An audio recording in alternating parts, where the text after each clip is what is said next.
വീട്ടിലിരുന്ന ബോറടിച്ച് ഗൗരവിന് ഒന്ന് പുറത്ത് പോകണമെന്ന് പറഞ്ഞു. ഞാനും കരുതി ഓക്കെ പോവാമെന്ന്. അങ്ങനെ ഞങ്ങൾ കാറെല്ലാം എടുത്ത് ചുമ്മാ ഇങ്ങനെ കറങ്ങാനിറങ്ങി ബൈപ്പാസിലൂടെ ഇങ്ങനെ പോകുമ്പോഴാണ് ഇവിടെ സമ്മർ ക്യാമ്പിനെ കുറിച്ച് ഡീക്കാത്തലോണിൽ ഒരു വിവരം കിട്ടിയത്. അപ്പം ഞങ്ങൾ ജസ്റ്റ് ഒന്ന് കയറി നോക്കി എന്താണ് ഈ സമ്മർ ക്യാമ്പ് എന്ന്. ഗൗരവിന് ഫുട്ബോളിലാണ് കൂടുതൽ താല്പര്യം. അതുകൊണ്ട് ഞങ്ങൾ ഇൻസ്റ്റോർ ഒന്ന് വിസിറ്റ് ചെയ്തിട്ട് എന്താണെന്ന് കാര്യങ്ങൾ അന്വേഷിക്കാൻ നോക്കി.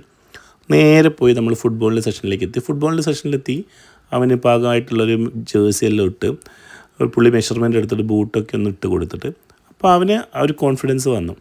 വെറുതെ സമ്മറിലിങ്ങനെ ഇരിക്കുന്ന കുട്ടികൾക്ക്, വീട്ടിലിരിക്കുന്ന വെക്കേഷനിലിരിക്കുന്ന കുട്ടികൾക്കൊക്കെ ഒരു റിഫ്രഷ്മെൻറ്റും ഒരു മൈൻഡൊക്കെ ഒന്ന് കാം ആൻഡ് കൂളാക്കാനുള്ള ഒരു ഉപാധിയാണ് സമ്മർ ക്യാമ്പ് എന്ന് എനിക്ക് തോന്നി. ഡിക്കാത്തലോണിൽ നല്ല ക്വാളിറ്റിയുള്ള പ്രൊഡക്റ്റ് അഫോർഡബിൾ ആയിട്ടുള്ള പ്രൈസിൽ കിട്ടുന്നുണ്ട്. അപ്പോൾ ഇതാണ് ഫുട്ബോളിൻ്റെ സെക്ഷൻ. ഈ ഫുട്ബോളിൻ്റെ സെക്ഷനിൽ തന്നെ ഒട്ടുമിക്ക എല്ലാ സാധനങ്ങൾക്കും ഓഫേഴ്സും കാര്യങ്ങളുണ്ട്. ക്വാളിറ്റിയാണ് ഇവിടുത്തെ ബെസ്റ്റ്.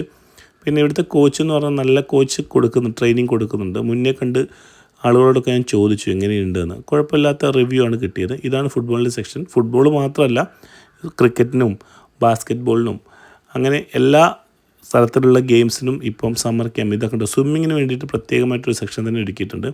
കാരണം സ്വിമ്മിങ്ങിന് വേണ്ടിയിട്ട് ഇപ്പോൾ കുട്ടികൾക്കൊക്കെ സ്കൂൾ പൂട്ടിയല്ല. പിന്നെ ഷൂസ് ആൻഡ് സ്കേർട്ടിങ് ബാസ്, പിന്നെ ഏറ്റവും അഫോർഡബിളായിട്ട് സൈക്കിളുകൾ ഇവിടെ നമുക്ക് ക്വാളിറ്റിയിൽ കിട്ടും. 5000 രൂപയിൽ താഴെയുള്ള കുട്ടികളുടെ സൈക്കിളിന് ഇവിടെ സ്റ്റാർട്ടിംഗ് പ്രൈസ്. അതുകൊണ്ട് ഒന്ന് പോയി എക്സ്പീരിയൻസ് ചെയ്യുക. ഇതാണ് Calicut Decathlon store. Wide variety of products ഉണ്ട് ഇവിടെ.